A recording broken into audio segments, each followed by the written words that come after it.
Thank you. Thank you, Amanda. Someone has to remind me to abbreviate that bio. It's always like a bit much. Um, and this is actually the first and only session of this kind of series because the first session was canceled because I met a natural disaster in Milwaukee. There's like 1,000-year flood, and we had to cancel that session. So anyone who's here today, know that you haven't missed anything. And unfortunately, anybody who saw this was part two and decided not to come, too bad. Sorry. Anyway, so we'll practice for about 40 minutes, 45 minutes or so, and then I'll talk for a little while. Maybe we can actually begin with some feedback, some points of departure from people, and then we'll talk about the main topic and exchange in that way. So before we start the practice, I want to just introduce some introductory prayers. And I'm going to share the screen. And also, um, Amanda, can you confirm that you are actually recording on your side as well? I'm recording locally, so you're good? Yeah. Yeah, we have the cloud recording. Okay, great. Okay, so let's begin. Namo Buddhaya Gurube. Namo Dharmaya Taine. Namo Sanghaya Mate. Trimyo Santatam Namah. Om Namo Buddhaya Gurave. Namo Dharmaya Taine. Namo Samgaya Mahante. Trimyo Santatam Namah. Om Namo Buddhaya Gurube. Namo Dharmaya Taine. Namo Samgaya Mahate. Trimyo Santatam Namaha. Buddham Sharanam Gacchami. Dharmam Sharanam Gacchami. Sangham Sharanam Gacchami.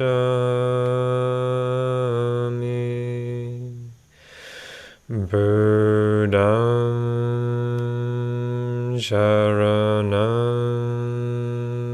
Gacchami.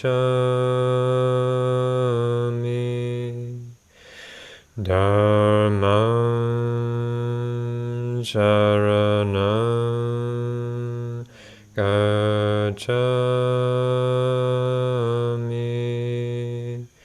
Sangham Sharanam Gacchami. gacchami. Buddham sharanam gacchami. Dharmam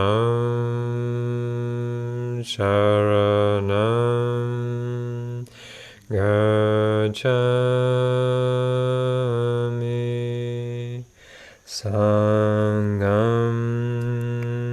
sharanam gacchami.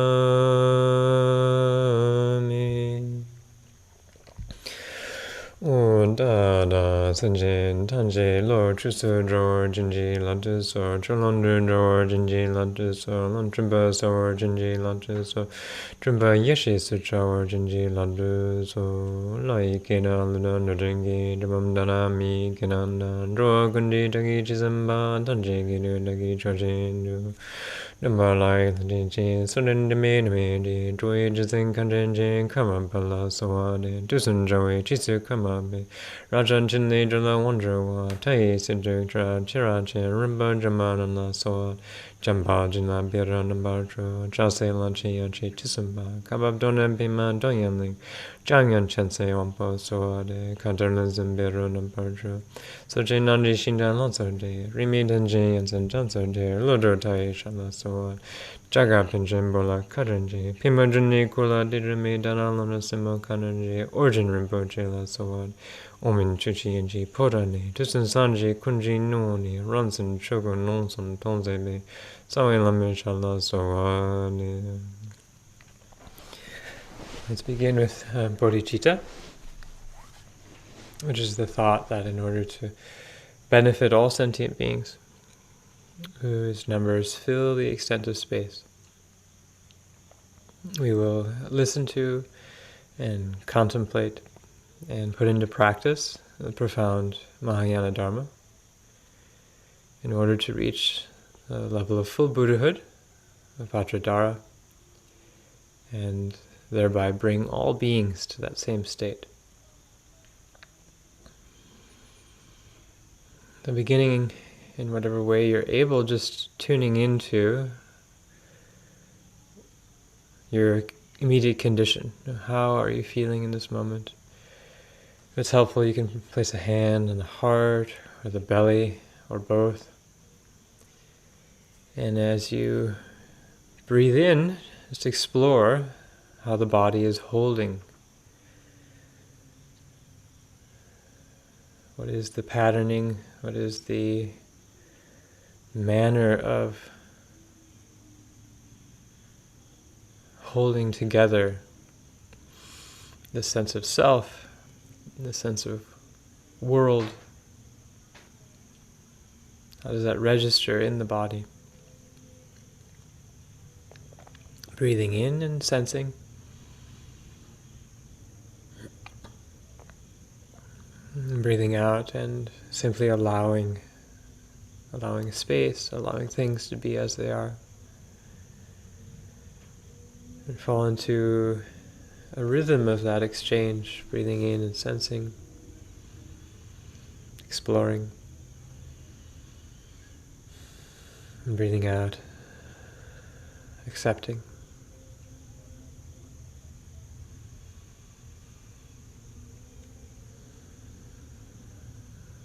And the point here is to just genuinely first uncover and then encounter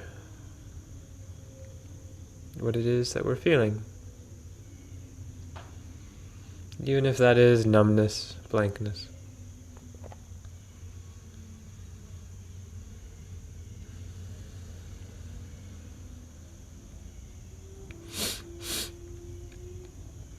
We have to start where we are, not pretend.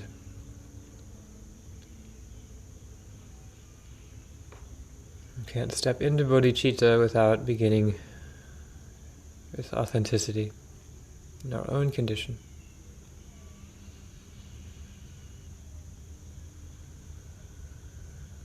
And feel what it's like to, as you breathe in, really receive kindness from yourself to yourself.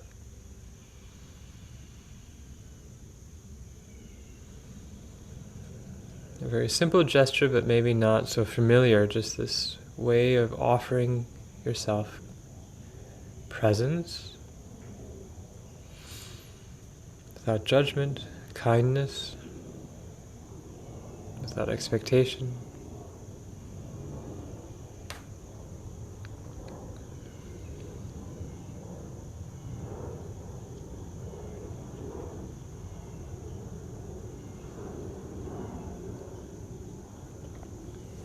And you can let your hands or hand drop. You're just kind of feeling that softness in the front of the body, and through that place opening and orienting towards others, beginning just with that same kind of non-judgmental presence and kindness. So as you breathe out, feel what it's like to offer that around you. Breathe in, feeling what you feel. Breathe out. Just offer that altruistic mind in every direction, impartially.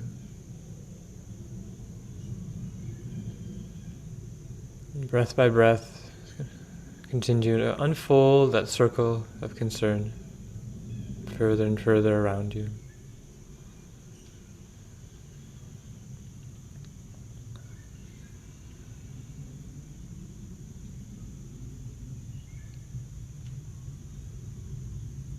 Staying present to what you are carrying on your own side,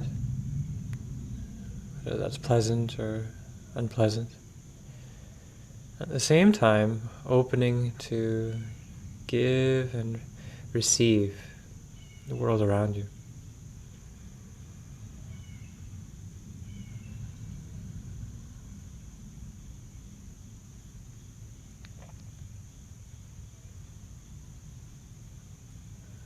At a certain point, this circle of concern is imagined,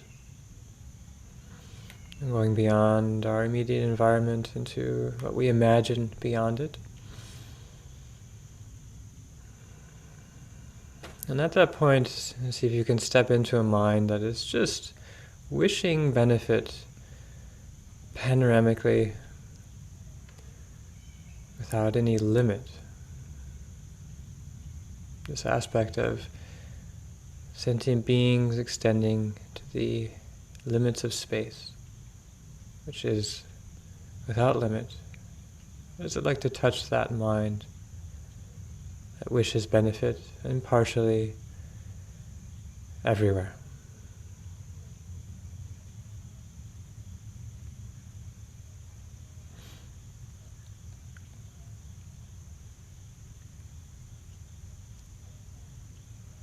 Notice what that mind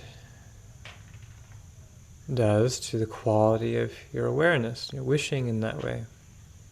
How does that feel?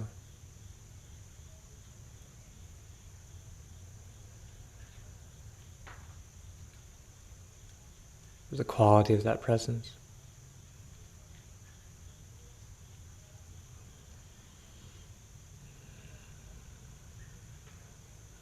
Mature that altruistic universal mind into bodhicitta, which is not only wishing benefit, but wishing the full awakening, full Buddhahood of all beings.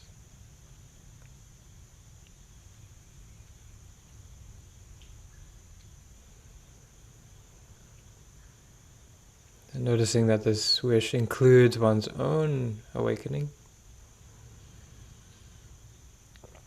invites one's own Buddha nature to come out, to come forth.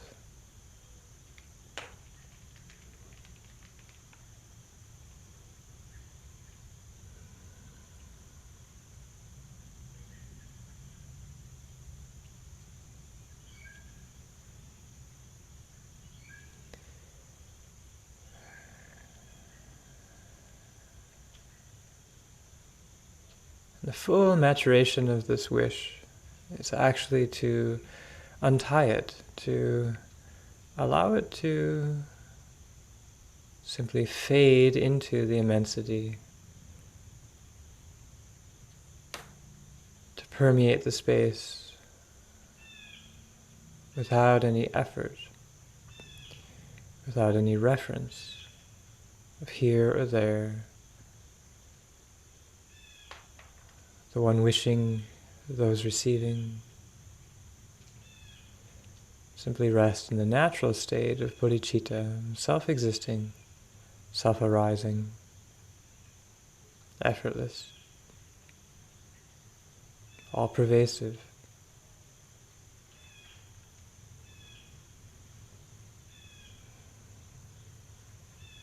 Now look at that mind, look at the quality of awareness that abides in that way.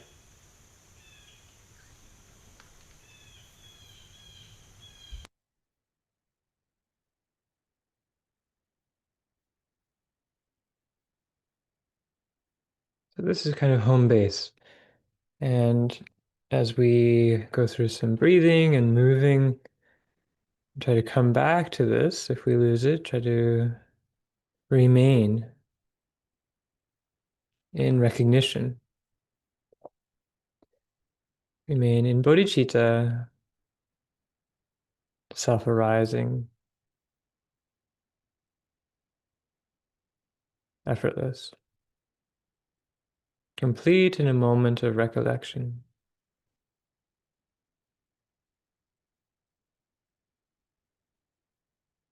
Okay, so let's do some breathing now.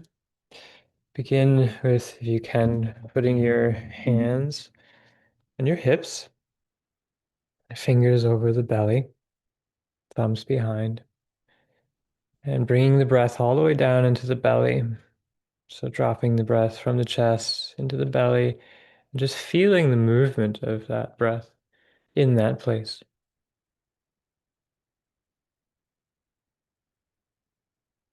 The belly expands as you breathe in, falls as you breathe out.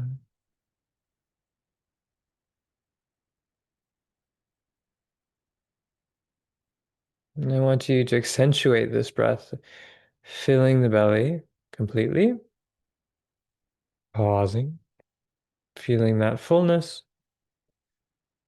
exhaling slowly, completely, and really squeezing the breath out at the end, resting empty, and then breathing in again. So feel this complete breathing in the belly at your own pace. You're really kind of flushing out any kind of stagnant breath in the belly, like a bellows.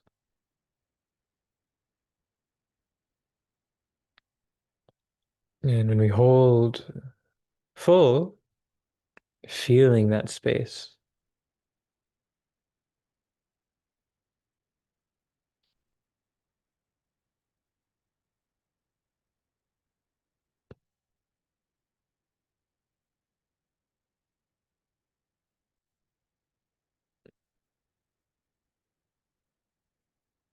A few more cycles.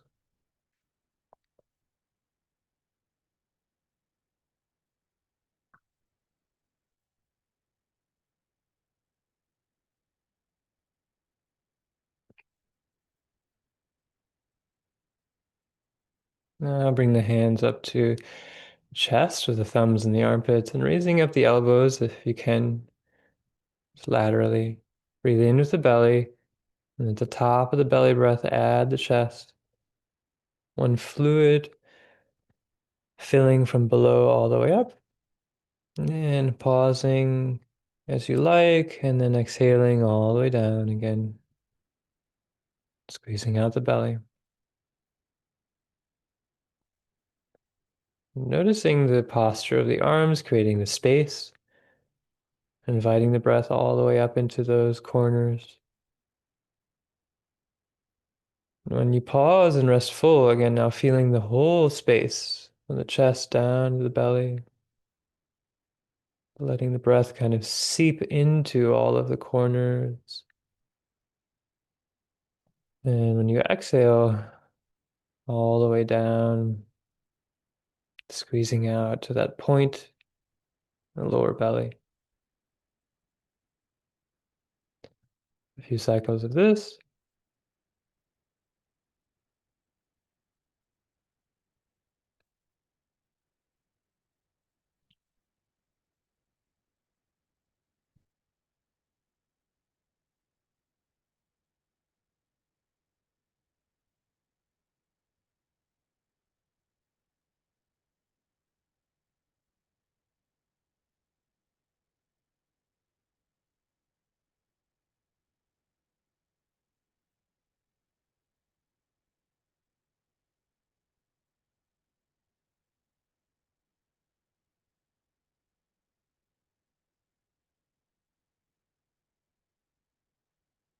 And lastly, breathing in with the thumbs and the clavicles and raising up the elbows as you can. Point is just to really elongate the posture and open up the sides of the upper chest as much as you can. The same principle, breathing into the belly, adding the chest, and feeling all the way up to the top of the chest. And holding, and now feeling again the breath held throughout the body as a whole. And then you exhale downward and inward all the way down to the lower belly, squeezing it out.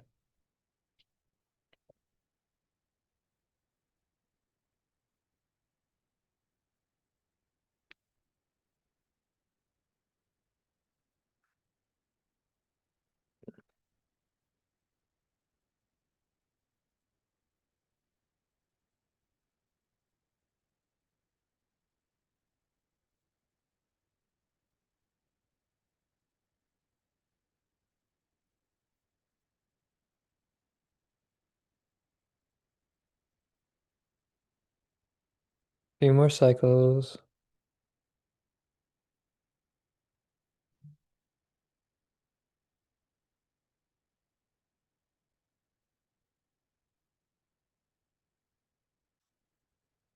And then the next exhalation, just let the hands float down, the knees or the lap, and breathe with the belly. And just notice the sensation of the breath in the body, any kind of new sense of space, flow, soreness, aliveness, stuckness.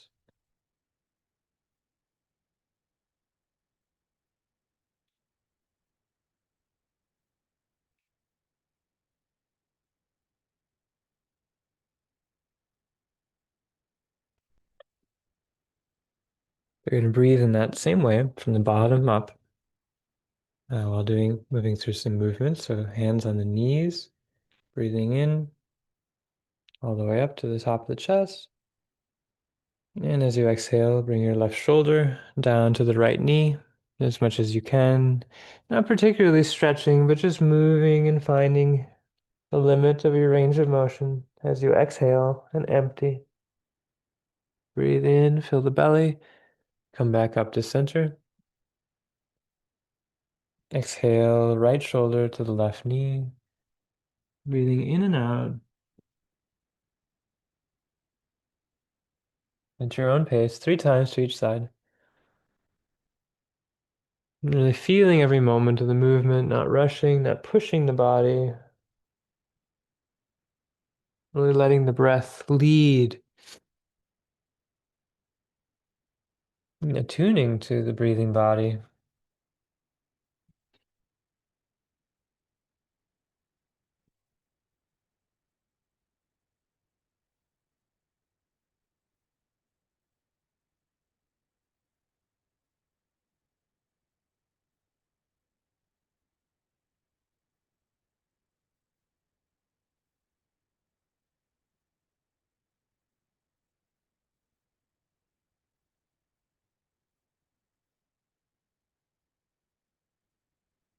And when you finish, just resting, breathing as we did initially. As you breathe in, you feel into the body. Notice what is activated, what is highlighted. Mix the breath. And as you exhale, relaxing, dispersing.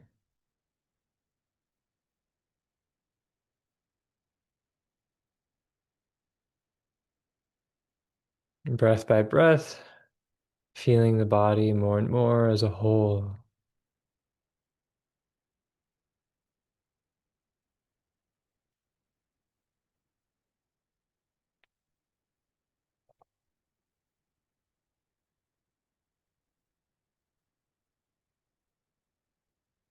Next movement, hands on the hips, breathing in. Exhaling and twisting. Squeezing out all the way down, lower belly.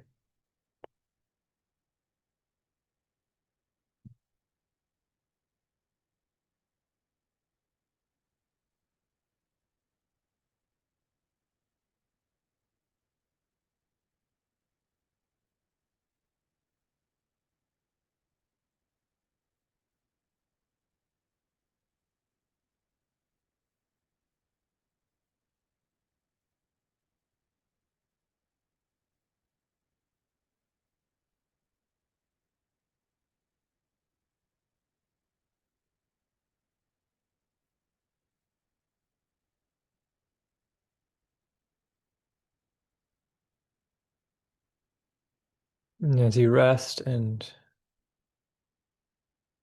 spread the mind throughout the body, riding the breath.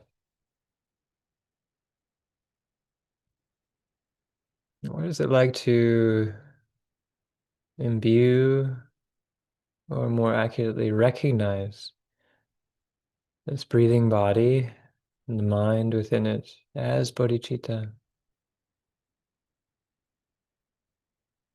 a facet of bodhicitta, which is the body, its aliveness, its spaciousness.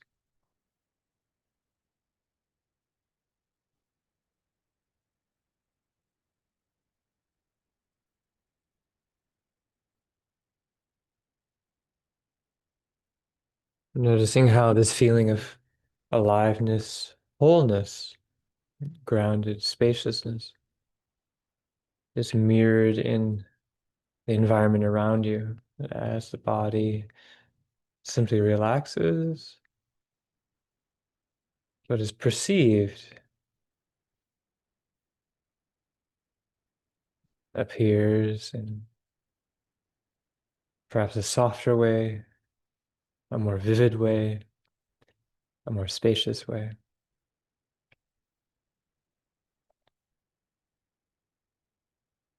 Notice the correspondence between inner and outer as an expression of bodhicitta.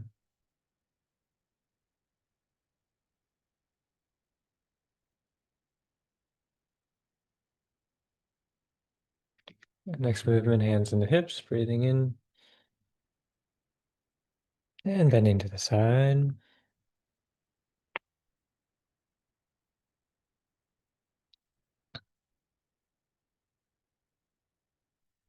Neither forward or back, just exhaling and bending straight to the side.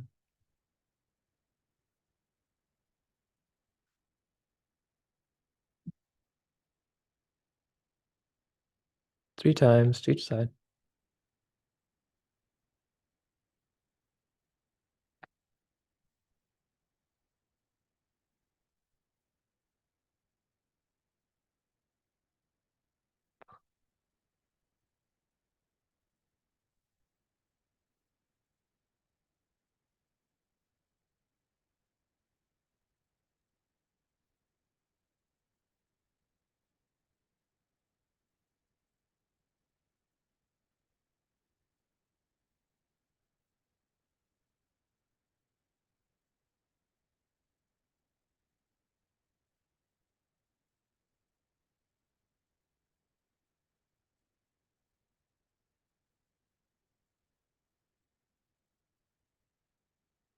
And as you rest, allow the sense of the body to soften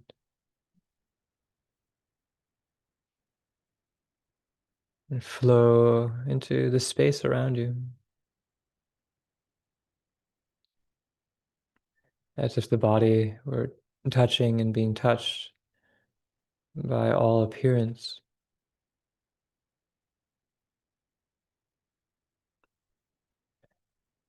and participating in all sound, all resonance.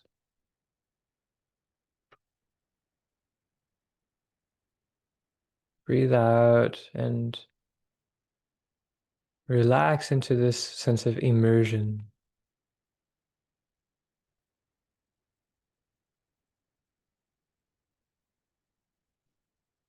joining a continuous field of flow.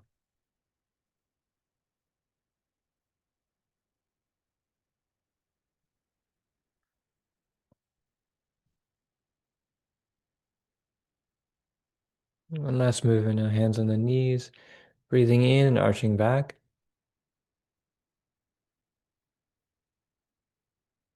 And exhaling, rolling forward, bringing the shoulders together and really drawing back the belly towards the spine, drawing up the perineum and reducing all the way down to a point in the lower belly, touching empty. And then again, breathing in, filling the belly, filling the chest, arching back.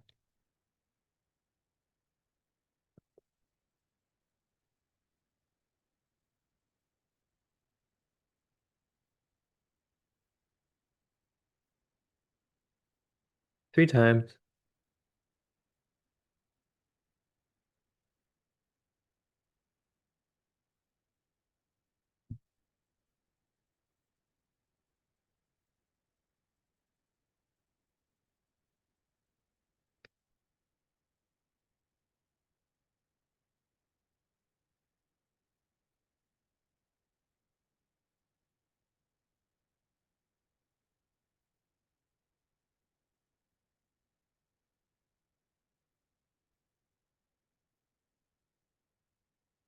Breathing with the whole body,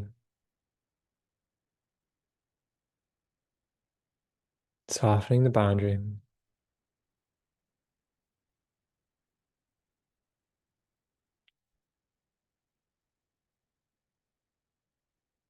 Breathing through the whole panoramic field.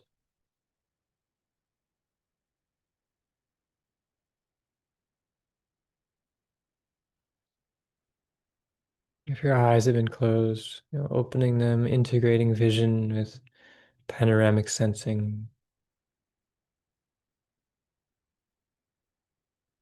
and relaxing enough to rest, suspended in space.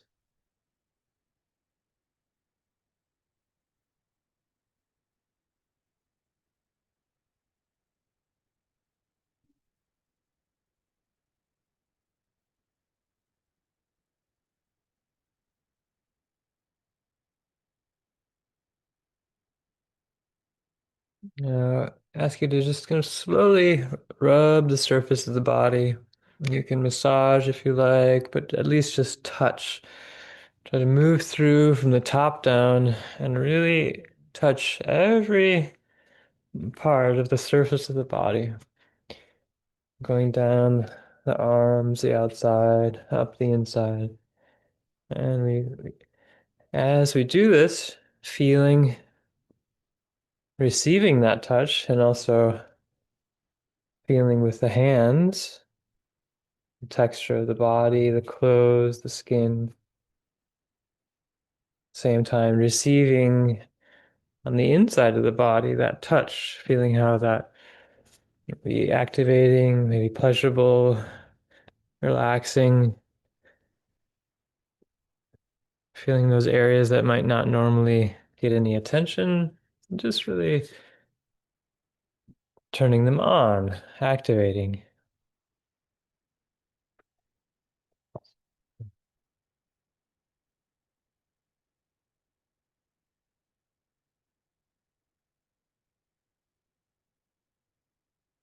And once you've made it through the whole body, Just pause for a moment and feel all of that which has been activated. Breathe in as if breathing with every cell of the body. Breathe out through every cell of the body.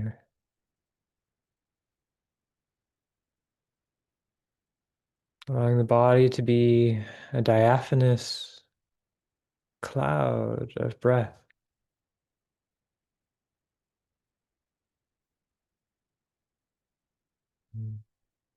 Now, as much as you can feel of the body at once, we're just one step away from recognizing this aliveness, this sensation as light.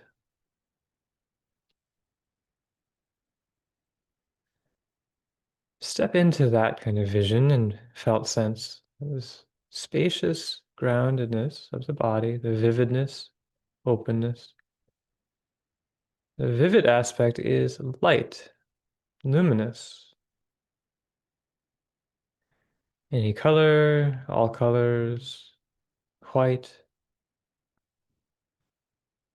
I just like to see and feel body as light. Through the felt sense, not superimposing an image, a mental image, but feeling the activation, the aliveness of the body as light.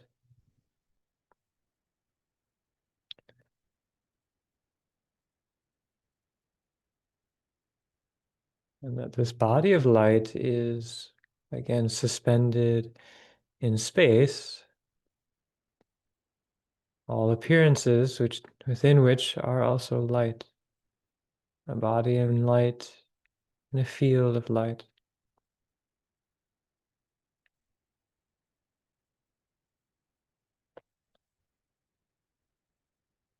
Now increase the brilliance of your own body's light to start to outshine appearance.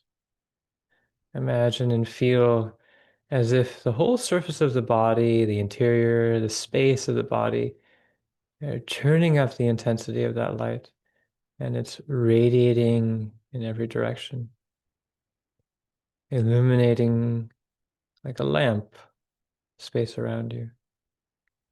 Seeing that, feeling that.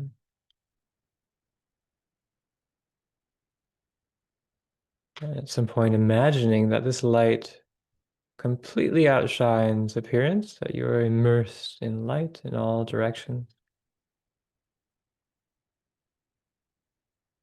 As far as you can go, as brilliant as you can imagine. And then allow that now to turn back, to dissolve, to collect back into your body from all around, behind, below, above, light coming back to the body, enhancing its brilliance, soaking all of that up.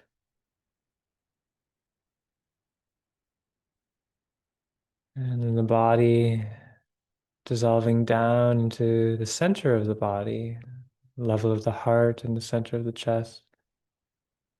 Feeling, imagining that dissolving down into a sphere of light in the middle of the body.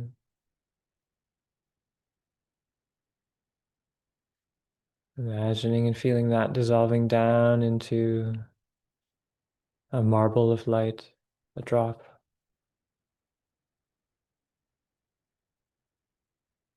That dissolving down into a seed of light.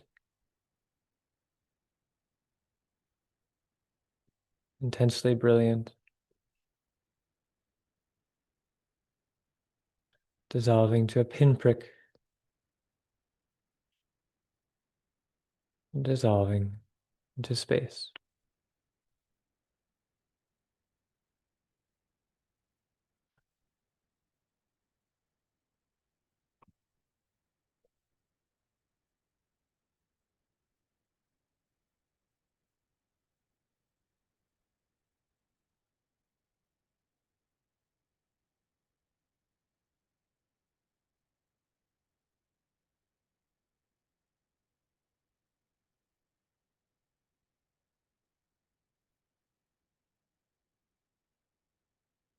whatever residue of grasping or reference there might be.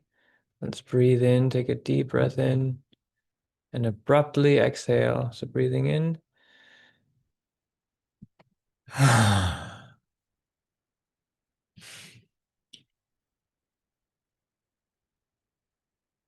Look what remains, that which remains at the end of that exhalation.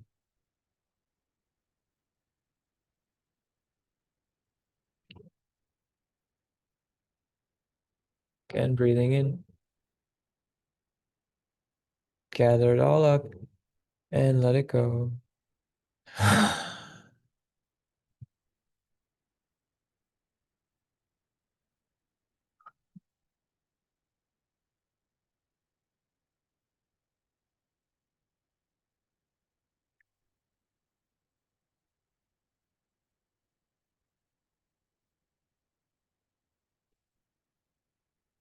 And do the same thing, but this time intoning ah, a long ah. And simply look at the quality of awareness in the midst of that ah, and look what remains as the breath and sound vanish. Breathing in.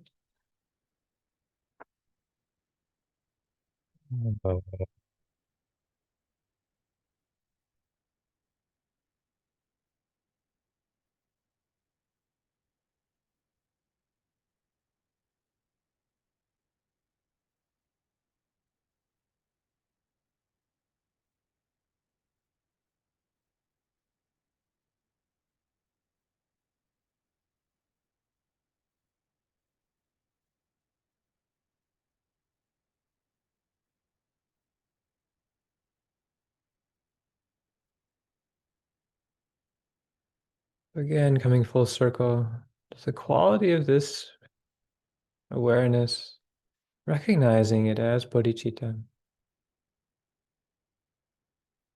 completely simple, unadorned,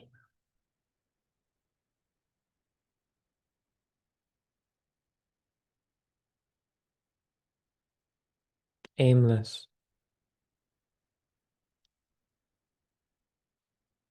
without characteristics,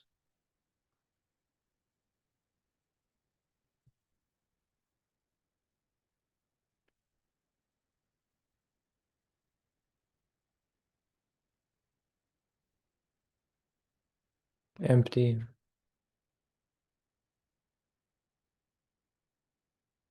yet indisputable.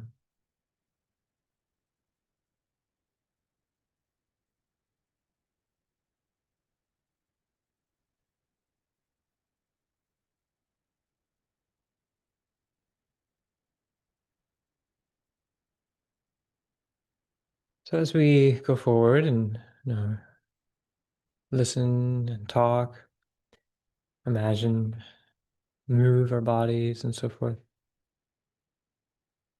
the main aspect of integration practice is simply to remember. We don't need to fabricate or create. We don't need to put two things together to find another. Simply remembering, looking. Natural bodhicitta. And if that's hard to access, we can always fall back on the conceptual aspect. May all beings attain full awakening. May I help all beings attain full awakening. May I and all beings be awakened. Until we can rest in the recognition of that as always already. Simple.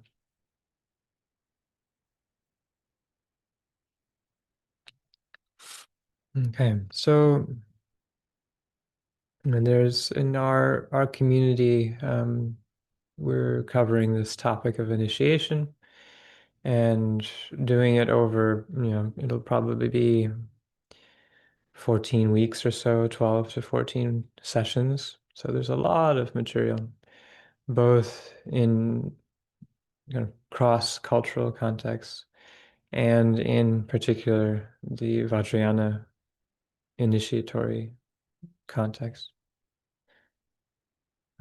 So for our time here, it's a challenge to kind of highlight, to determine what to highlight.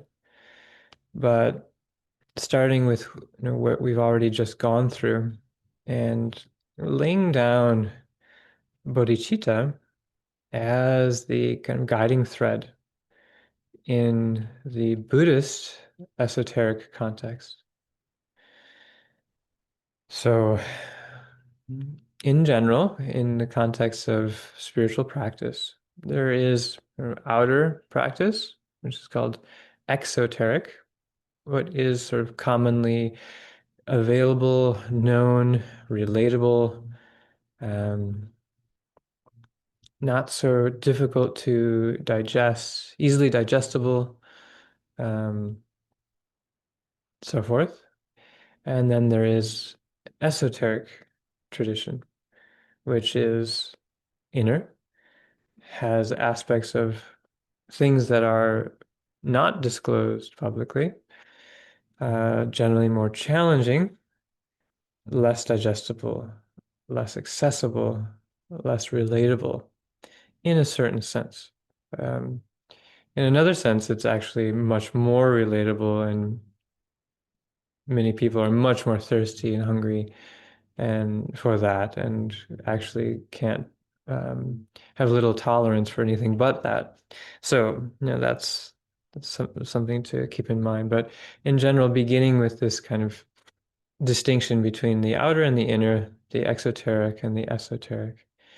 And there are plenty of examples of Vajrayana practice that are exoteric, that are, are oriented towards the kind of conventional way of understanding, and maybe have a little bit of edge to them, but generally don't push it too much. And then, of course, almost all of Mahayana Buddhism, in particular, being exoteric in that way. And of course, there's plenty of other spiritual traditions as well that are embodying both sides of that coin in their own way. So that's important to keep in mind.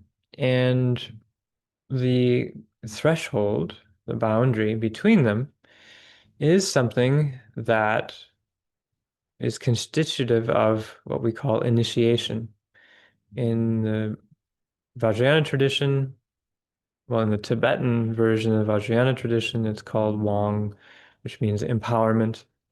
So I'm kind of drawing an equivalency here between the English notion of a word and notion of initiation and Tibetan version of empowerment, Sanskrit version of abhisheka, which has to do with a kind of sprinkling, anointing, sometimes casting. There's different nuances to it. But just to speak in general terms, we step into an initiatory space, meaning we start something, initiate something. Something is turned on. We kind of turn the key and start something new. And and again, in a general sense, when we cross that threshold, what is required generally is some sort of sacrifice, some sort of letting go of familiar, conventional, habitual ways of being and knowing a self, who you are, who we are. We are asked to sacrifice something about that. Being and knowing in the world of common day, we are asked to let go of these kind of ideas, notions, preconceptions, and habits about what is real and what are the rules that reality follows. We are asked to step into a a liminal space, which means between, a between space where the normal rules don't really apply anymore, and therefore there are new possibilities, uh, particularly, especially in the wisdom traditions, possibilities for insight, for discovery, for seeing with new eyes, for uncovering something that was up to that point not known, not knowable, not relatable. So the notion of sacrifice, of needing to give up, is a very potent aspect of initiation. And from the Buddhist perspective, there is a certain elegance in how we can understand that sacrifice. So the word sacrifice, with the Latin root sacrificiare, to make sacred, um, entails, in the Buddhist context, letting go or sacrificing our concepts, our preconceptions, basically. We're going to lay them down. We're going to give them up. We're going to suspend disbelief. We're going to suspend our compulsive need to have things appear in accord with the way that we want them and expect them to be, all of which is conceptual. These concepts, we're going to give them over. We're going to let them go. We're going to sacrifice these preconceptions. And in so doing, we're going to make sacred. We're going to discover that when we let go of these fixations, what we find is we're going to clear them away, peel them off, strip them off, or actually ask to be relieved of them because we're holding on to them in such a way that we don't even realize we're holding. An initiatory experience in this kind of more conceptual framework is something that takes those off, and what remains is sacred. The sacred is what is always and already present, but which has been covered over by our preconceptions. An initiatory experience is something that removes those preconceptions and reveals the underlying sacredness of whatever it might be. Oftentimes it's, who am I? Oh, I am not just this limited personality with these neuroses and hang-ups. I am an infinite field of potential. Uh, and again, in the Buddhist context, our identity is actually fundamentally bodhicitta. Who I am is always and already Buddha, which means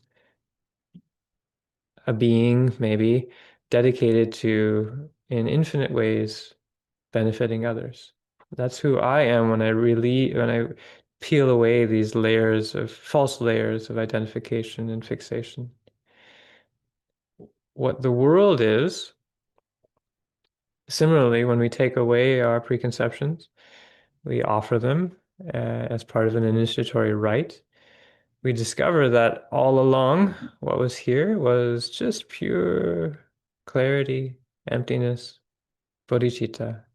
Every appearance, every resonance is completely saturated with that nature, which is always and already the exaltation of celebrating the benefit of beings. So this is what is disclosed in the context of, in a Buddhist context of initiation. But that same principle, holds true to, in a general sense, to cross-culturally initiatory rites. There is a threshold, there is a catalyst, there's a crossing over, there's a sacrifice, there's an entry into a liminal space of new possibility where insight is gained, then there is a crossing back into the world of common day with new eyes, new insights, and increased flexibility around what is possible, what can be, what you can do, become, offer, and so forth. So whether that's the kind of cosmogonic cycle that Joseph Campbell talks about in mythological contexts, whether that is more from an anthropological perspective of liminal space. Same kind of principles adhere. But for our purposes, again, it's important to uh, and reflect how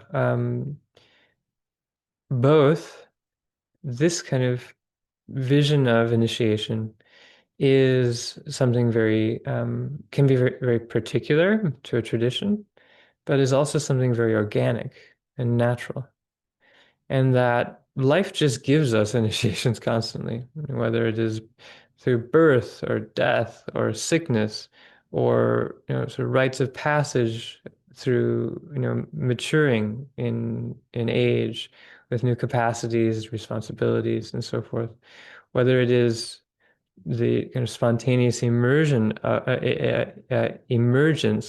of non-ordinary states, whether through intensive practice or something like lucid dreaming, coming to become awake in a dream, or through psychedelics, through medicine, aspects of pharmacological mysticism, as one of my teachers puts it, and he was a student of Sufism.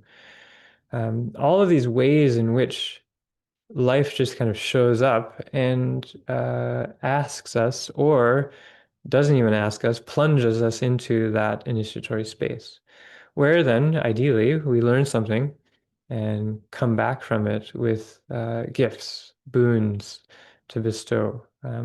So there is this kind of organic, natural thing that happens.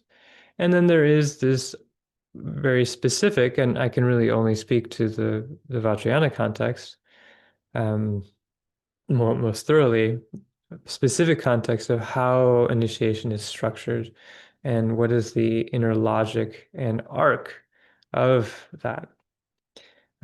So in a minute, I'd like to open it up to people just kind of share their experiences, because that organic aspect is also tends to be very confusing. And even like the specific aspect of, probably many of us have gone to formal empowerments with this or that deity, mandala, so forth. And, there's like vases floating around and substances that you're putting in your mouth and things you're supposed to visualize and like chanting that you do. And then and then maybe you feel something, maybe you don't, and you come out of it and then you're back in your life and you're like, okay, now what? Like, what was that? Has was that even beneficial? How has that changed? Or you're so like totally out of sorts that you're wondering like, how can this possibly, that was very something, um, maybe even something more genuine and true than anything that I've ever known. But now what? Here I am in my life. How does that translate? How do I make sense of that? And how does it really create benefit for myself or others? So there can be a lot of confusion around both these natural processes, moments of initiation, and the formal ones. And I think the reason why I'm offering this right now, but also in general, this longer course, is because there's a lot of unanswered questions in that way. So there's a few ways of approaching that. One is to just kind of normalize it and let people talk about all the crazy things that have happened to them. And then in doing so, point to contexts where these various phenomenological things can be coherently situated.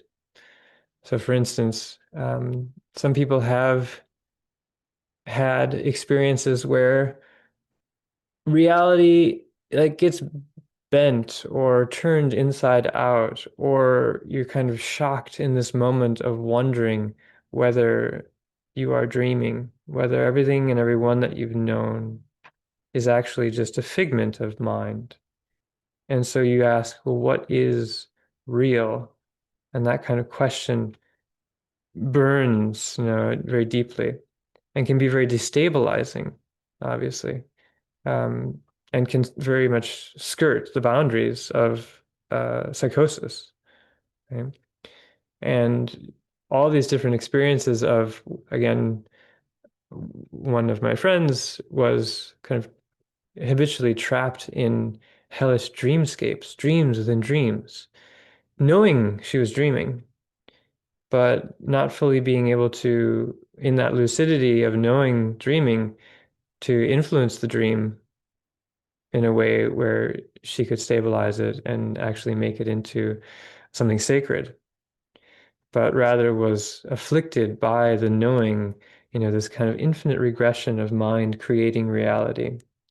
Similar to when you have a camera with a kind of video feed to a monitor, but then you turn that camera onto the monitor itself. So what is seen is what is being represented, and there is a infinite regress of representation of subject and object, and you kind of fall into. And when you do that, you can kind of see this nested um, representation, or if you're like looking between two mirrors, you can kind of get a glimpse of that vanishing point.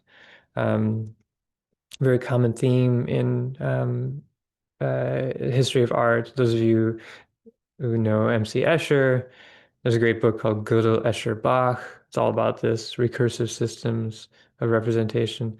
So you can go on and on about that level of experience. And people have had so many experiences, and a lot of them didn't turn out well. Um, a lot of people are kind of stuck in vertigo or don't want to go into that place of looking at mind because it's so scary, because the last time they did, they just started to fall and didn't have anywhere to stabilize. So there's a lot of that, right? Then there are also experiences of tremendous energy, of bliss, of reality dissolving into resonance, to the flow of light and sound, to a kind of ecstatic dimension. Whether people who that was occasioned because they were doing a lot of this happens in a lot of Goenka Vipassana retreats. People are just body scanning and suddenly they have a kind of premature Kundalini experience where the innate energies of the body are awakened and they don't sleep for a week and they don't know what to do with that situation. I knew one guy who they just had him digging trenches for like 5 days after that happened because he had so much energy and didn't know what to do with it. Right. So these kinds of things happen. The onset of the Shaktipat, another good example in the Hindu tantric tradition. You're kind of bopped on the head, and then the goddess awakens, and your whole body's trembling, and all of reality is vibrating, and it's not always an easy thing to go through, right? So that those kinds of phenomenological experiences of tremendous energy, awakening, and visions of luminous dimensions of traveling through kind of time and space in ways that are, highly, again, illuminated and again, very risky, not only if someone can't kind of ride it and bring it back, but also oftentimes because it becomes appropriated by the ego. Now I am someone who has access to this special way of being and knowing, and it can become a power trip, it can become delusional, and again, it can very easily become psychotic and so forth. So there's all these kinds of experiences of tremendous awakening of energy, bliss, luminosity, right? Then there are also experiences of dissolution, deep, total dissolution, death, orgasm, um, fainting, or simulated death, near-death experiences, all the way into everything just dissolved and there was nothing kind of experiences. All sorts of ways in which that tremendous, the tremendous infinity or the tremendous mystery, mysterium tremendum, dissolves into the source. And this can happen in moments of deep grief. It can happen in mourning. It can happen in moments of deep love. When the heart breaks so fully that the space that is open consumes everything, everything is consumed. And in that moment, it can be also very scary if it's partial because there's something still holding on that doesn't want to also be consumed. But it can also be, like in the Sufi tradition, like a moth to the flame of the divine, where there is this union and total dissolution into Godhead in that tradition. The Buddhist tradition is much more about, it's much more talked about in yogic language of the dissolution of all conceptual winds and the supports of duality being removed and dissolving. And when that happens, then duality dissolves in a particular way that is something that happens every night, that happens in deep states of meditation, and particularly happens at the time of death. And so there are all these dissolution practices and so forth about that. So there is that. And then there are also there's also what is called, so these are the I kind of these are like generalizations of the what are called the four empowerments in the Vajrayana context. The first has to do with form and the bending of reality, the relativization of all concepts, time and space. Everything is known to be relative and therefore malleable and therefore sacred. There's the mandala, and the body is deity. Second empowerment, it's called the secret empowerment, has to do with this onset of energy, of awakening the subtle body, of the nature of all resonance as mantra. Um, so aspects empowering practitioners to do the subtle body yogas, to recite the mantra of a deity, to explore that realm, that dimension of energy, the speech of the Buddhas. Third empowerment aspect of mind is called wisdom, prajna jnana, primordial wisdom through wisdom. We don't have the right words for this. Two different words for wisdom, prajna and jnana. Prajna is the kind of wisdom method that allows for primordial wisdom.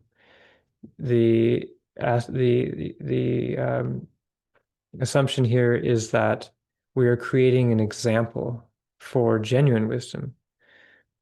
In other words, the dissolution of all concepts and the total relinquishing of all reference points, leading to a state of clarity that is blissful and unlimited, expansive, is itself an example for reality.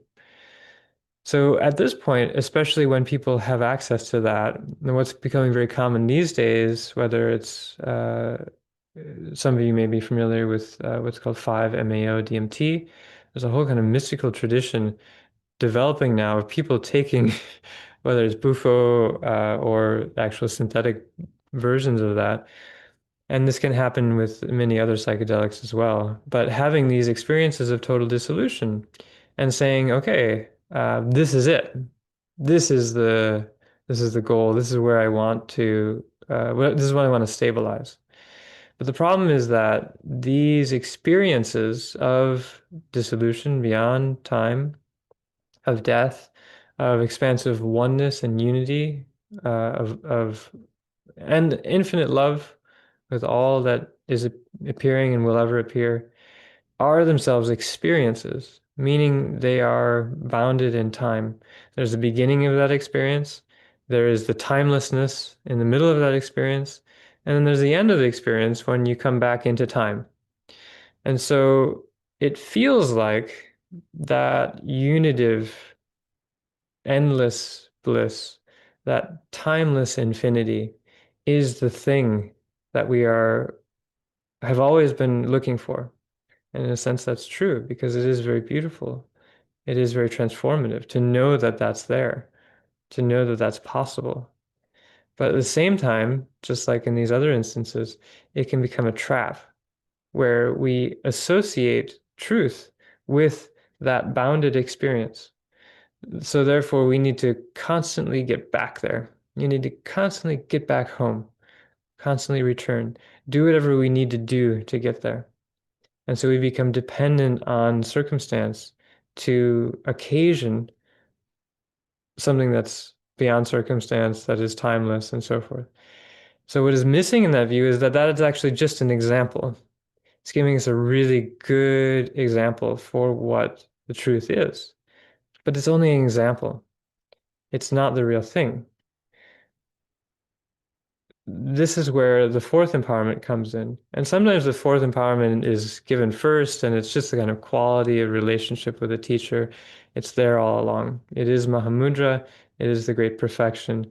And all of this stuff that is happening to people is not really taken seriously, but it's kind of grist for the mill because the main point is the fourth empowerment, which there's almost nothing to say about it. It is ever-present wisdom that doesn't depend on circumstance. It is unborn wisdom that never needs anything to come about. It is underlying continuity without any conditions.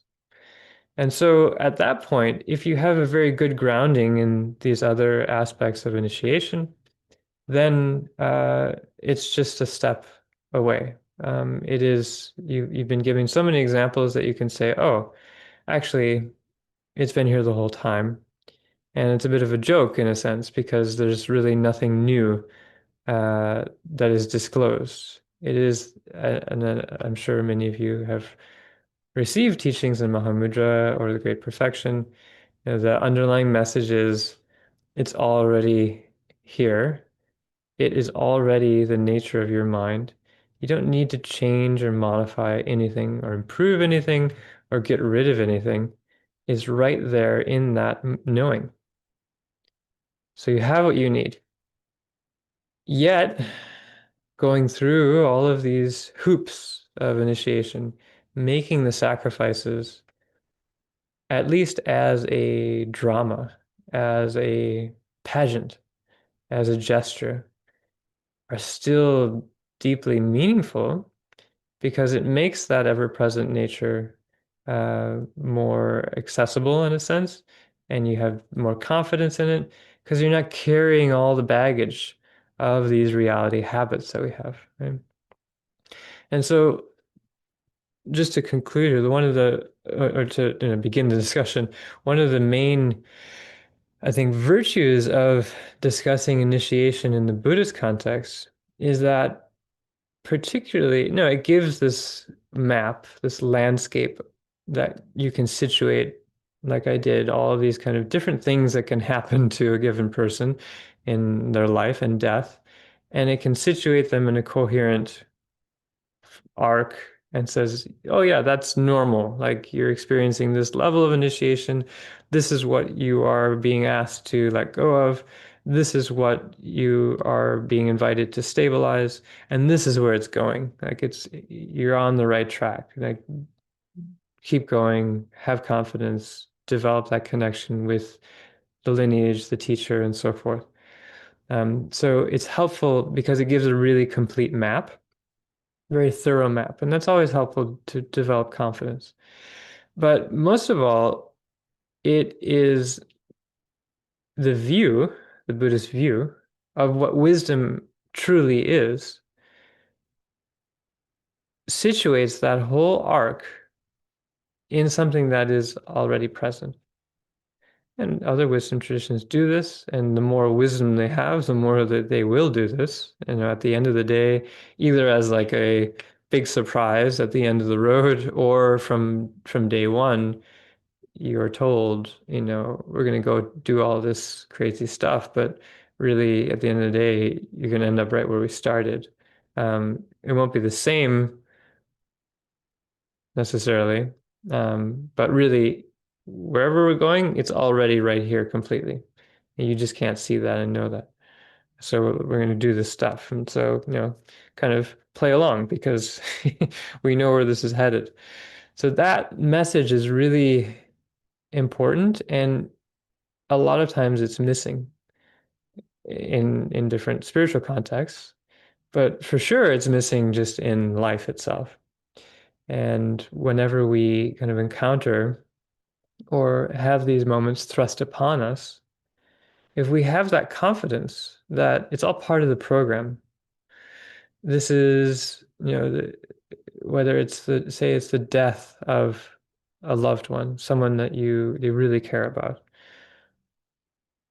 You don't say, "Oh, no, this is a terrible thing that happened to them and me, and my grief is unworkable and debilitating, and I don't know what to do with this, and it feels like it's so terrible." Yes, the grief is real, but from the standpoint of an initiate, so to speak, or a practitioner, it can be a gift. You can recognize that this thing is actually an invitation to develop bodhicitta. Not just in the sense of, oh, like, I'm a practitioner, I need to make use of this for the benefit of all beings because, that's the thing I've signed on to as a card-carrying Buddhist and so forth. But really, like, organically, you can feel into the grief and you can see into that space of dissolution where the grief consumes everything, absolutely everything. And you can look into that space and see mind, primordial mind. What a gift. So if you've already been there once, or if you have at least an intimation that that's possible, then even the worst things uh, can be doorways, right?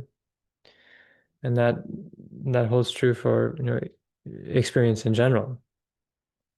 Also, the most beautiful things, the birth of a child or whatever it might be, it's not just this wonderful thing that is happening to you, but it blows your heart open so much that you can say, "Oh, look, this is an initiatory space. All I need to do is look and receive that gift."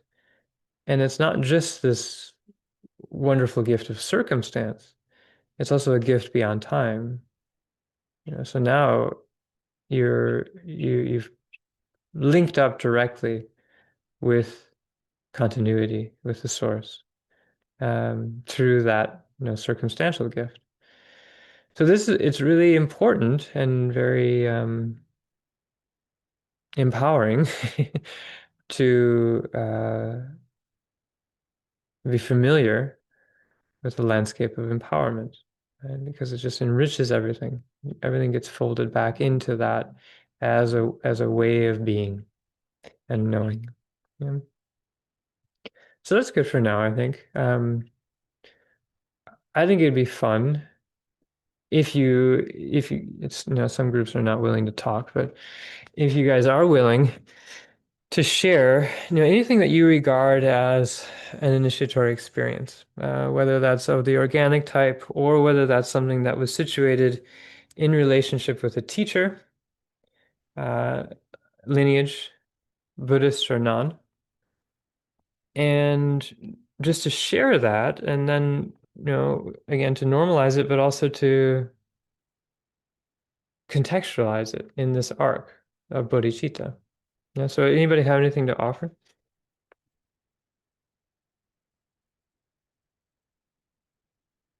The weirder, the better.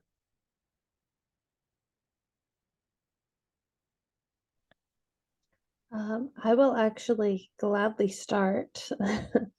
And also to let everyone know, I've enabled you to unmute yourselves. So this can be a little more of a flowy, organic conversation. But this past summer, I went on a retreat. It was 10 days, um, all jhana meditation, and it was an amazing experience. When I got home, I hated my job. I hated my house. I wasn't quite sure how I felt about my spouse. It was just like my whole life had blown up. Um, but in a good way. But it really forced me to look at everything that I had chosen to put in my life and decide, like, do I want it here? And if it's staying here, what's that going to look like? And I actually ended up changing jobs very suddenly. And fortunately, the spouse settled down and I was like, no, no, this is okay. And the house is okay. But it was just this really strange moment of, I think, like you said earlier, realizing all of this is fake. So if it's fake, why do I need it? And then figuring out, okay, wait, I do need to eat and I do need to live in a house. And just figuring out how to do those things now with my new level of understanding was very interesting. Hmm. Yeah, great. I mean, I think everybody's nodding about that, right? And so, it's always going to be relative to the extent to which we're living a lie. When we enter an initiatory space, either like very deliberately, like you did, just through intensive practice, or in whatever other way, or just because life just turns upside down, and we're like, oh wait, that was all not real, and we've been deceiving ourselves and investing in deceiving others. So that's really important. Then we get back, and then there's the whiplash. Now we're like encountering all of this stuff that like the artifacts of our self-deception. And that's hard, right? And so that's great. Also, as you said, and then if you have the agency and the capacity to reorient your life so that it is more in line with what you know to be true, that, one teacher of mine calls it the poetics of experience. So actually being an author, a poet, an artist that is intentionally um, crafting a life that is more in line and more transparent to what is true, right? And that's very messy. It's not easy. It takes a lot of time, a lot of mistakes. Um, you may lose your partner. That's great that you didn't. But maybe sometimes it's great that you did, right? And Connor, who's here, and she said once, like, why did so many Vajrayana couples get divorced? It's like, well, there's the messiness and the goofiness and like the weirdness of Vajrayana and communities and relationship and all that, and just like hyper powering all of the weirdness. But there's also this aspect of, to whatever extent, we've gotten cozy in our relationships and we use them as a cocoon to escape change, and we just sort of bounce off one another and reaffirm one another's pathologies in some way, right? I don't have the luxury of that in my partnership, but maybe that's good sometimes too. But in any sense, to the extent that you're living a lie, you may have to sacrifice, those lies, those aspects of self-deception, and becoming skilled at doing that is very outrageous. To be able to um, plunge again and again, come back, and then do that hard work of aligning and making the light shine through the life that you are consciously creating. It takes a good deal of outrageousness. You have to have support. It can't just be you on a limb. It's really helpful to have other people who are nodding their heads when you share that kind of story, because then it's like, oh, well, this is part of the game. But it also takes elegance. And so this, one of my teachers, Dunza Kenton Rinpoche, he talks about conduct. In other words, what do you do after is the integration of outrageousness and elegance. Totally outrageous, but you're not going to make a mess of your life either by trying to reorient it. You're skillful about it, and you dress well, or you have good hygiene. You make your environment into a garden that is beautiful, and that does resonate and speak to the source. So these two things, elegance and outrageousness, not easy to bring together because outrageous is over here and elegance is. So how do we do that? That's the name of the game. And it seems like you were able to do that with your partner. And too bad for your job, but hopefully you like your job now. Your job sounds like it wasn't outrageous enough. Anyway, yeah. I went from teaching in an inner city high school to now I'm a math interventionist, and I literally have to drive through one of our state parks to hmm get to the school because it is in the middle of the woods in the mountains. hmm It's amazing. Yeah. And so sometimes you need more support, more of a container, and that makes sense too. It's not like you need to be on the edge all the time. And maybe at some point you would come back to that previous job, but in with new eyes, right? And new resources, and you would be able to operate in that life in a new way that you couldn't previously. So, there's no pat answer to any of this, but all right, so maybe Daniel and then Natalie. I so I'm kind of going through an initiation right now. And it started a few weeks ago. I was in retreat in Crestone at the stupa there, and I'm doing Vajrasattva practice. And I want to like highlight the importance of the body in terms of these initiations because it's often been my body that has given signals that something is shifting. And so I started developing around the third day of the retreat some very strange physical symptoms. I started getting rashes on different parts of my body. Um, Intimate parts of my body were very stricken. And then I woke up in the middle of a night weeping, just like one of the deepest cries that I've ever had. And I just was letting it flow through me. And I was like, what is this? I didn't have a sense of like what this was about. And I continued to practice and I came back into my daily life. And so there's this tension. On the one hand, like I'm very grateful that I have a lot of structure. I've got 3 kids, I've got my work, like I've kind of had to go back into that.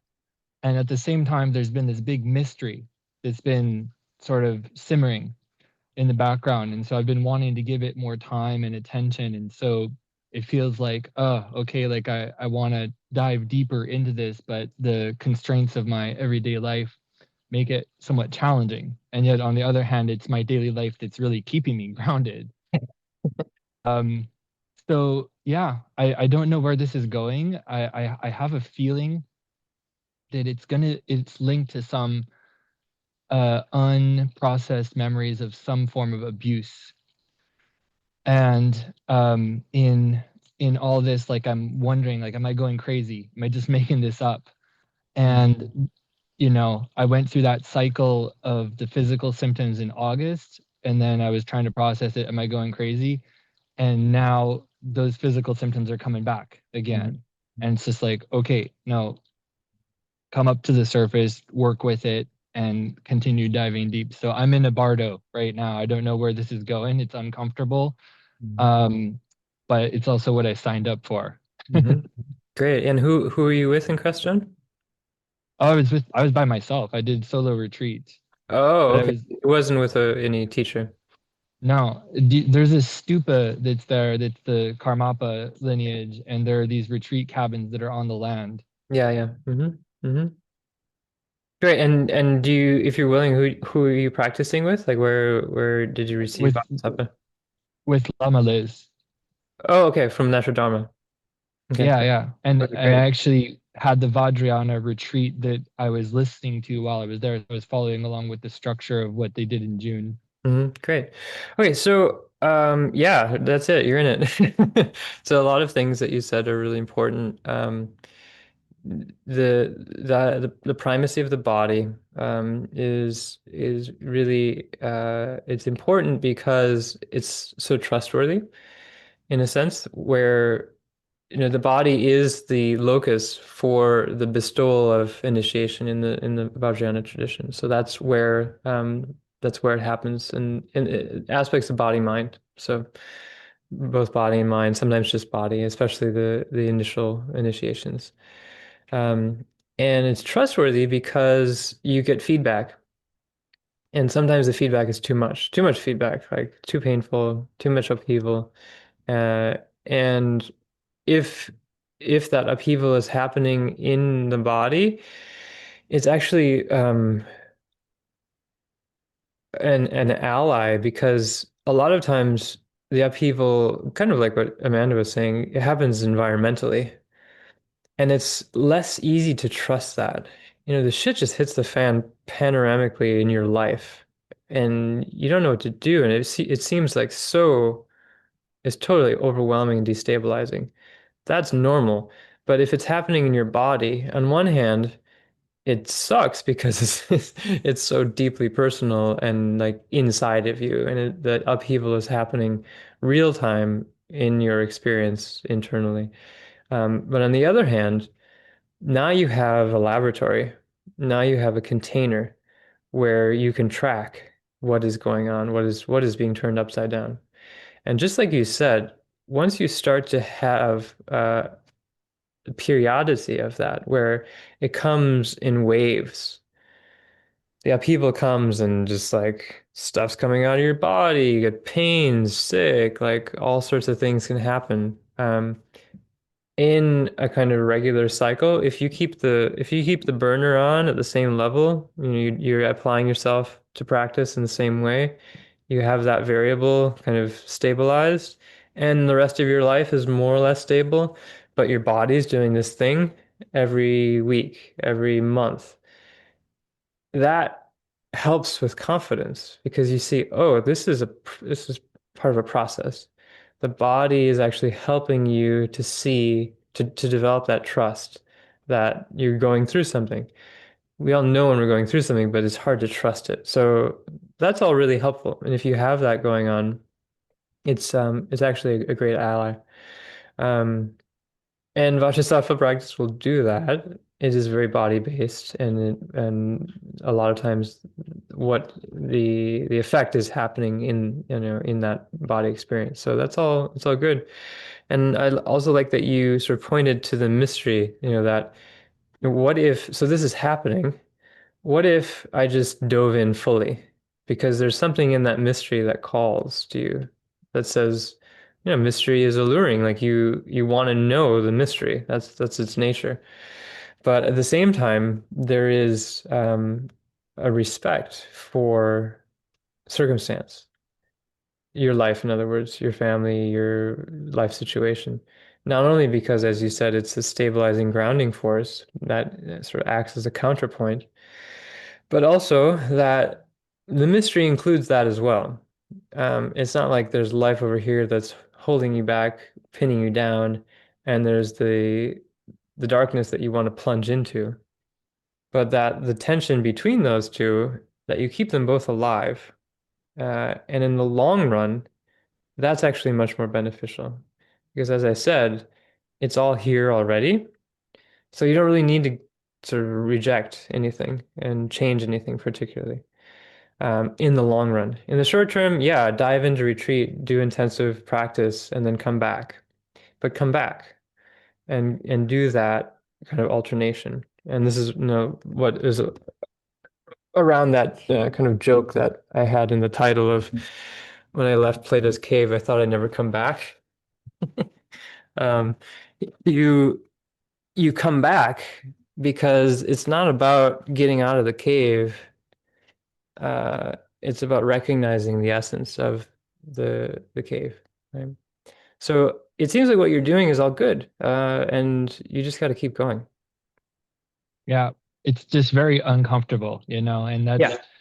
the my body is giving me like symptoms that I feel like I can't ignore. I'm sure if I tried hard enough, I could ignore it and medicate it, but I want to work with it. Yeah. Yeah, and that's good. So it seems like you're doing everything that you can, and that's all really good. And but maybe having this big picture view can help, right? So that's really all I can offer. Yeah, I like how you mentioned it. There's these maps that are laid out about kind of here's what to expect, right? Like, I came into Vajrasattva being like, I know this is going to be crazy, but then I didn't know exactly how crazy it was Hmm. going to be. Hmm. I think it's Yeah. So going to be specifically crazy for different people in different ways. yep, yep. And each practice will have its own quality. So and each practice will generally be resonant with one aspect of these four initiations more than others, but will also span them all. So in the case of Vajrasattva, for those of you who are familiar with it, it's a purification practice where you're basically doing a central channel yoga and bringing light down. Sometimes it's coming from below, but almost always it's coming from above, and you're just kind of clearing, cleansing, washing the subtle body with the pure essence of bodhicitta, which is coming from the body of Vajrasattva, whether or not father and mother, it's just coming down through you and establishing and cleansing the subtle body. So it's primarily working on that level of the second empowerment and activating and purifying the subtle body, which means there's a lot of agony involved, and there's also a lot of it also translates into the physical body. So aspects of the first empowerment will come out as well, where by doing a lot of Vajrasattva practice, the way that you experience appearance will change. It will become much less real, yet much more vivid. You're, to use Aldous Huxley's words, you're cleansing the doors of perception. Actually, that's William Blake, but you're clearing the all the habits of your senses through that practice. And a lot of stuff is going to come out of the body as well. But primarily, it's going to be a subtle body practice. But then the more you do that kind of thing, as you spoke to, the more the deeply rooted aspects of emotional clinging, especially these kind of anchors of selfhood, which uh, are, constituted of traumas, but also just the trauma of being a person in duality, of conceiving of self and other, are going to be loosened a little bit, and they're going to start to speak. They're going to start to voice their nature. And so you may at any given moment the practice goes out the window and you're just a pool on the ground. Like grief opens up or whatever. It can be bliss as well. But you may at any moment move spontaneously into the territory of the third empowerment. And that's also part of the process. And then those kind of deeper levels of fixation, as they get loosened, they can come into awareness and be liberated. And then that translates into greater flexibility, fluidity, spaciousness, and clarity all along the line. So these empowerments, they're bi-directional. They translate upward and they translate downward. And then the fourth empowerment is ever present in all of them. And so again, with Vajrasattva practice, at any moment, you might just be like, oh, and just resting in nature and mind. It especially if you're doing Vajrasattva as a guru yoga. This is a guru yoga. I'm mixing my mind, body, speech, and mind with the body, speech, and mind of the guru, who's Buddha. And there you are. Totally simple. So that can happen too. But generally, is more in that level of the second empowerment and subtle body dynamics. Mhm. So that's a good example. Great, thanks. Thank Natalie? You answered some of my questions with the earlier speakers, but I'll state what my issue is or was. About 30 years ago, I had, you called it a premature Kundalini experience.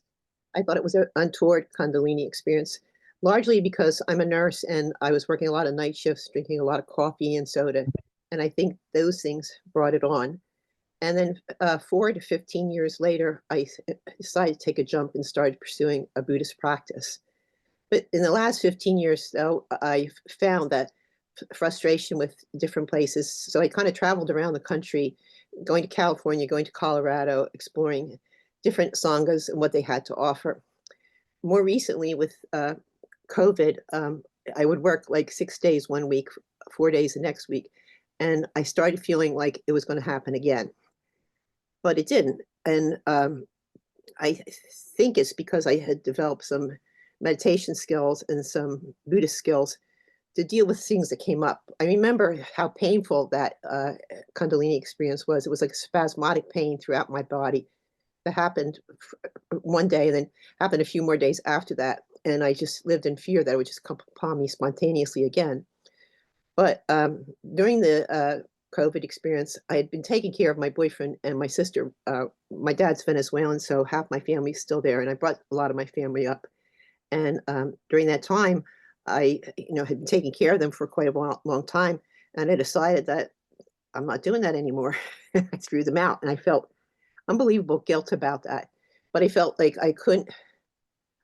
I felt so overwhelmed by the fear the world was going to descend into this COVID thing, and I was watching it happen, and no one else could understand what we were going through taking care of these patients, especially with people around me. So I needed to have a clear space so I could go and take care of these patients and understand their suffering and understand the suffering of the world.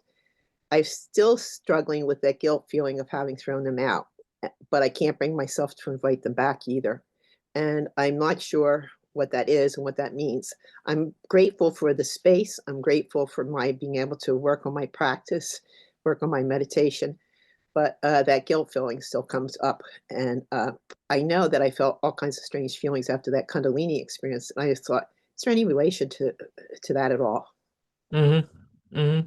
Yeah, well, I mean, again, it's kind of like I was saying before, there part of the outrageousness and the elegance is having healthy boundaries in the greater context of no boundary. So, initiatory experiences, particularly the third empowerment, are about going beyond all boundary. But no boundary, boundary is actually included in no boundary. Skillful institution of boundaries is really important, not just for sustainability, but it is also the way that life works. There are membranes, and if there weren't membranes, there wouldn't be life. There wouldn't be lungs, there wouldn't be cells, there wouldn't be differentiation. And so the skillful, creative, artistic institution of boundaries, compassionate institution of boundaries, is constitutive of life itself. And so that is all bodhicitta.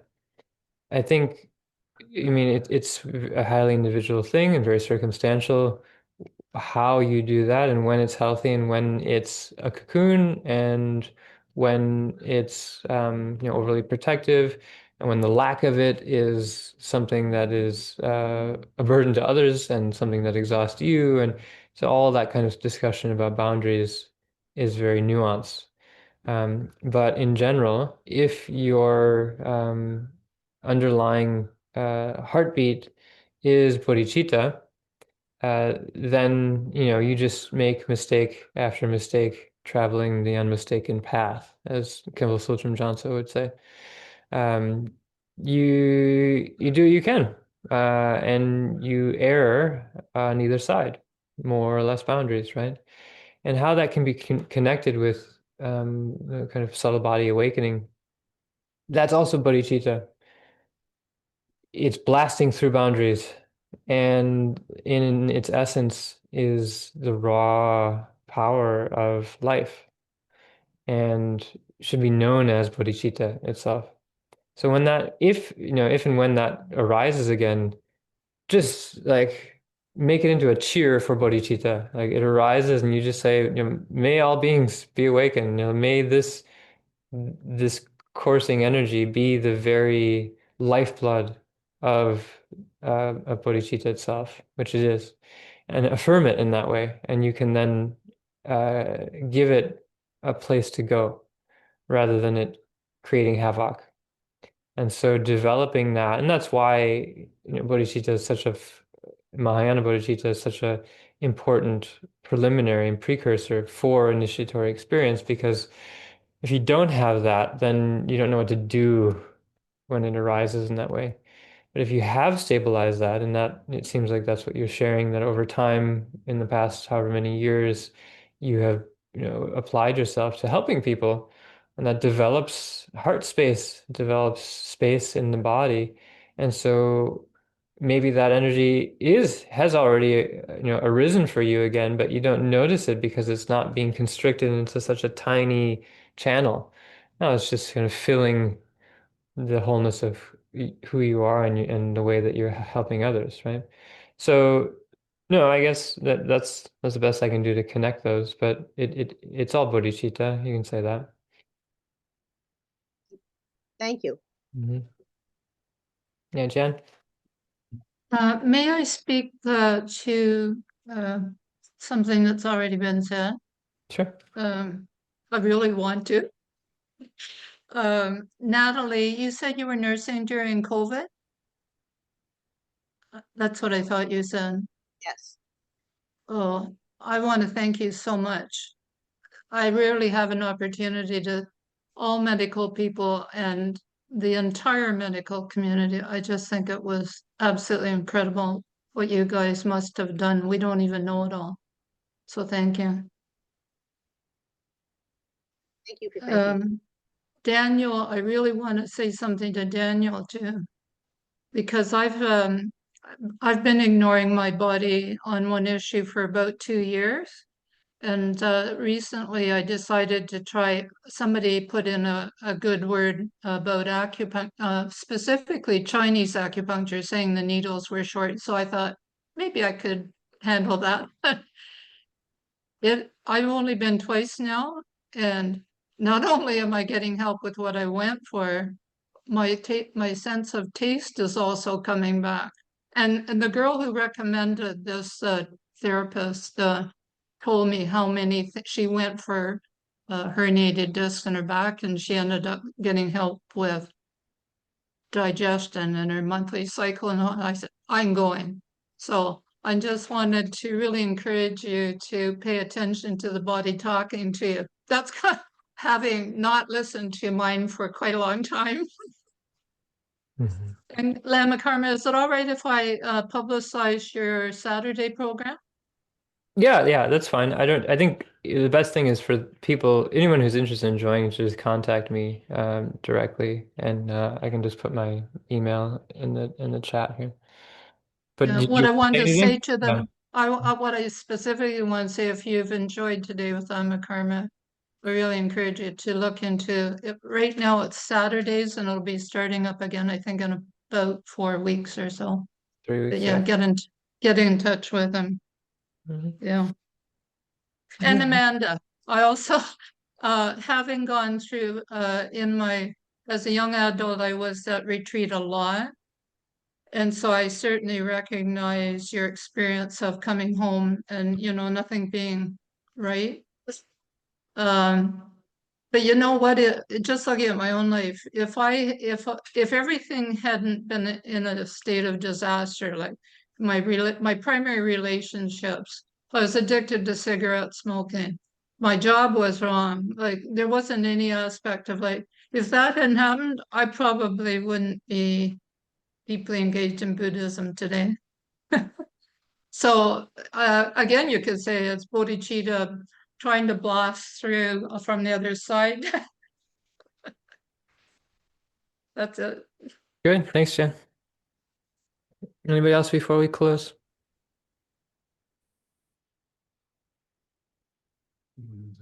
Yeah. So yeah, you you just talk loud. Or no, you don't have to talk about it. Yeah, just talk. Yeah. One, something that came to mind was when I started wanting to practice Buddhism and I had some instructions from a teacher. I wanted to put them into practice, but I was like a very distracted person. I lived in a city and I had work and friends and nightlife, and I could never practice in the way that I kind of wanted to. And eventually I felt I needed to do something, so I did a kind of work study program at a Dharma center that was far away. That was really in a rural area, and it just really didn't have any distractions. And I've found that through the blessing of the place and the center and the lamas that I could actually begin to start to kind of set up a daily routine and a practice that at least I felt comfortable with. And I felt in a maybe a kind of micro initiatory kind of way that I could actually become the kind of practitioner that I wanted to be in a way that I had not found before. It opened a kind of door to at least give me the confidence to know that like, hey, I could do this. I could start to do this. And it just began a new kind of it was like the beginning of my practice life, so to speak. And that door, however small it was, felt substantial enough to be a kind of small initiatory experience, maybe.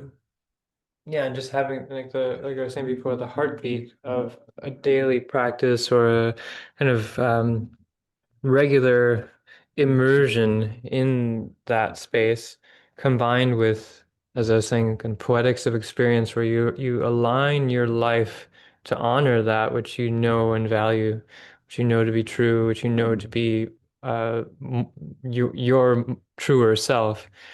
That all when you can bring all of this together, then things can start to unfold, as opposed to it just sort of randomly happening and you have no space for integrating it, and it's just very chaotic, right?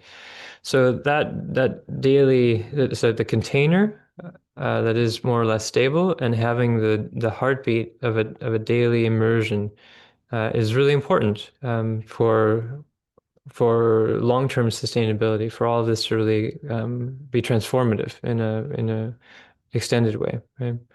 So yeah, no. Good. Okay, thanks everybody. Let's just close here, dedication. There you go. So through this merit, may I gain omniscience and defeat my faults, the enemy. Then may I liberate all beings from this rough and stormy sea, Samsara's ocean with its waves of birth, old age, death, and disease. They know things in their true existence, Kuntu Zangpo and Manjushri. To train myself in their example, I dedicate all virtue fully. May every being through this practice completely gather merit and wisdom, attaining the two sacred bodies that merit and wisdom emanate. To the blessing of the Buddhakayas, to the blessing of changeless Dharmata, to the blessing of the steadfast Sangha, may this dedication be fulfilled. Okay, thanks everybody.